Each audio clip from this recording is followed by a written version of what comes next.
Hi everybody, welcome back to T's Theses. For today's video, I will be reviewing Gwendy's Final Task by author Stephen King and Richard Chizmar.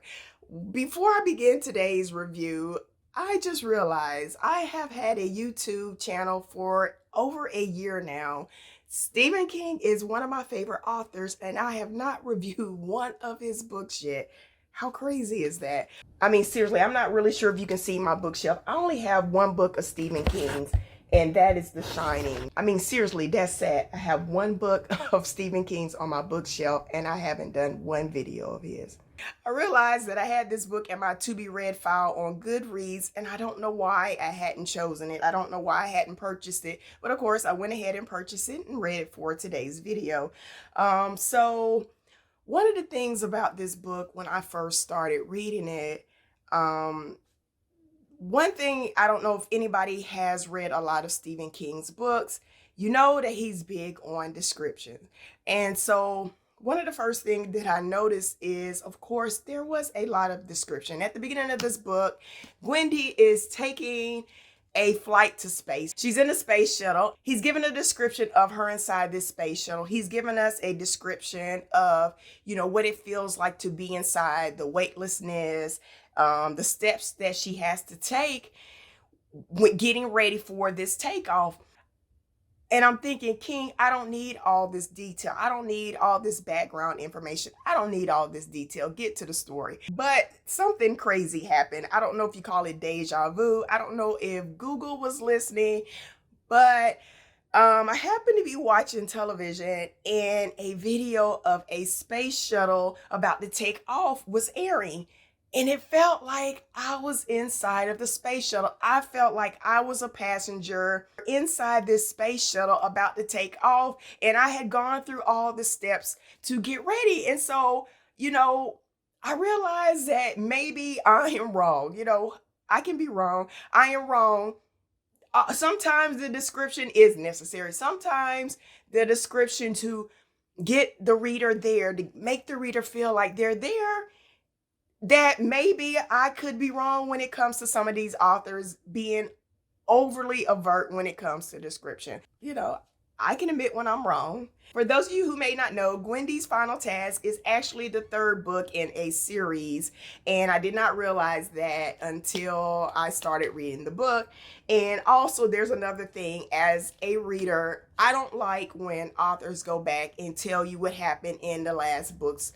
That's a big no-no for me. That's a big faux pas. I don't believe it. I believe that if a reader wants to know what happened in the last books, then they need to go back and read the last books. However, King does give you a bit of background in what happened in the last two books, so you know why Gwendy has to complete this final task. He gives you information on the button box that she has to take off into space and destroy.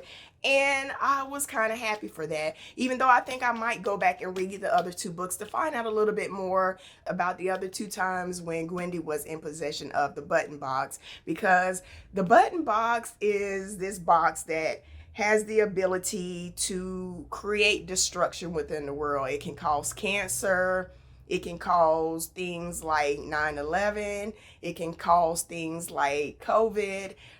So when the person who presses the button on the box to get something that they want to get something, to change their life, there is this consequence to pushing the buttons in the box, which is why Gwendy has to get rid of it, because if it winds up in the wrong hands, then, there's a chance that the earth will be destroyed for somebody to get what they want, because it's not just people on earth that can get possession of this box. There are other worlds where someone may want something, this big thing, and they may happen to destroy our planet to try to get what they want. And so the book is about Gwendy's final task, where she has to get rid of the button box.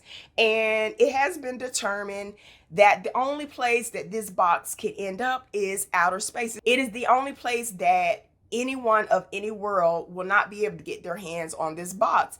And her final task is kind of a daunting task. It's not easy. One reason, because in order to get to outer space, Gwendy has to convince someone that this box needs to be destroyed and she needs to make a trip to space. And so she has to push a button on the box to convince a friend of hers to help her make her way into outer space. However, when she pushes the button on the box, it causes her to have early onset Alzheimer, and she's forgetting things. She's forgetting why she's supposed to be in space. And so even with that, she has these highly trained professionals who, if they feel like she's not up to the job, they can get in the way of her destroying this box. However, she does end up completing her final task. But one of the things about this book, I did enjoy it. Even as looking for Stephen King, I am thinking of horror. It's not a horror story. It is listed as a werewolf and shapeshifter novel.